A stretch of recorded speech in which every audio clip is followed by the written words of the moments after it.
if you accept the notion that Donald Trump's role, or one of the roles, is to destroy the uniparty and the political establishment from both sides, and he has destroyed all the potential future leaders of quote unquote the left, the uniparty left.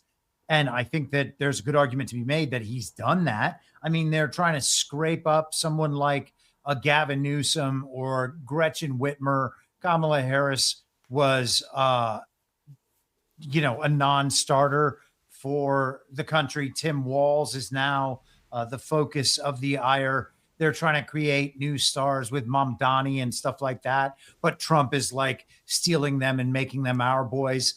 So he's destroyed the uniparty left side. Well, how do you destroy the uniparty right side?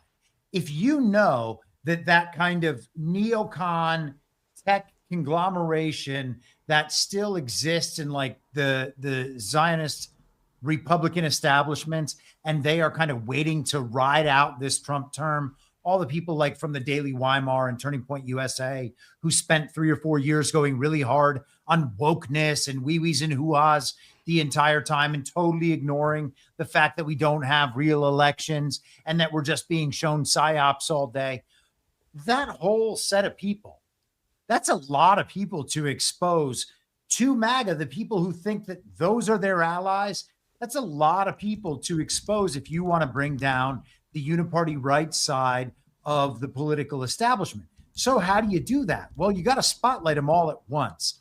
And if you know they're all going to be drawn out of Fox News and these other media outlets or in the podcast sphere, because these are the people who have been made household names. These are the people presented to the people as our warriors. Well, put them all in your administration and say, hey, guys, do exactly what you were going to do. And Trump is going to take credit for all of it. And let's see if you can try to get any of the credit back, because Trump's also going to tell everybody about the downside of the agenda that you're pursuing, and blow up all your psyops before they can get out there to the public. Make sure none of those work. Make sure that everything positive you do is rerouted toward Trump and everything negative you do is spotlighted by Trump. And all of a sudden, the TV characters have blown up the entire uniparty right until it's bottomed out. And so, yes, that is an attack approach for how you might destroy the institution in the levels that remain disguised as allies.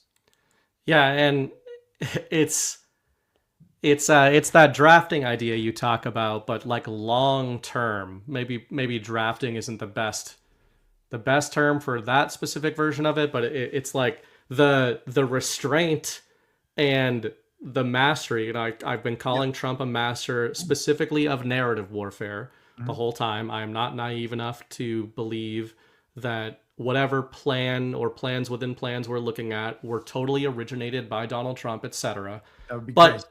but what he's masterful at is the narrative. He is masterful at some of what you're saying there. Like he has this incredible ability. I mean, even the quote unquote left call him Teflon Don. Like nothing sticks to him. And it's because he can weave when he needs to weave. He can just use blunt force narrative trauma when he wants to and just be like, this is good, this is good, this is good, you think it's good. And just the cult of personality is like it overwhelming force when he goes in a direction that he wants to. Then other times he'll just kind of sidestep a controversy. And to your point, like I actually thought about this week with JD in particular. Who knows? Who knows what the future holds with fake government and fake elections? But with JD Vance in particular, I've found it really entertaining to see how he responds to Trump's most controversial moments. And when I say controversial, I don't mean the mainstream media or the left attacking Trump. That's JD kind of knows exactly what to do in that situation. Just defend him and say everything he would say anyway. But when conservatives go after Trump for regime change or whatever it might be, or libertarians go after him, JD is supposed to be like a libertarian conservative, like classical liberal construction. So he's got to tell those voters, hey, like I'm your guy in a few years. We just got to get through Trump. But he can't fully go against Trump.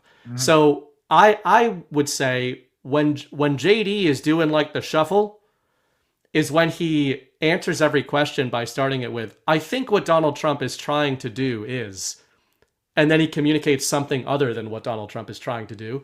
But he's doing this with Iran right now. And again, what's funny about it, and the traps that I think Trump sets for these Yaleys, by the way, JD and Vivek are both Yaleys. I'm sure there's others crawling around in Ron there, but those DeSantis. Ron DeSantis, I didn't know that. So yeah, a lot of the big future of America boys are Bushies essentially, or in that same pipeline.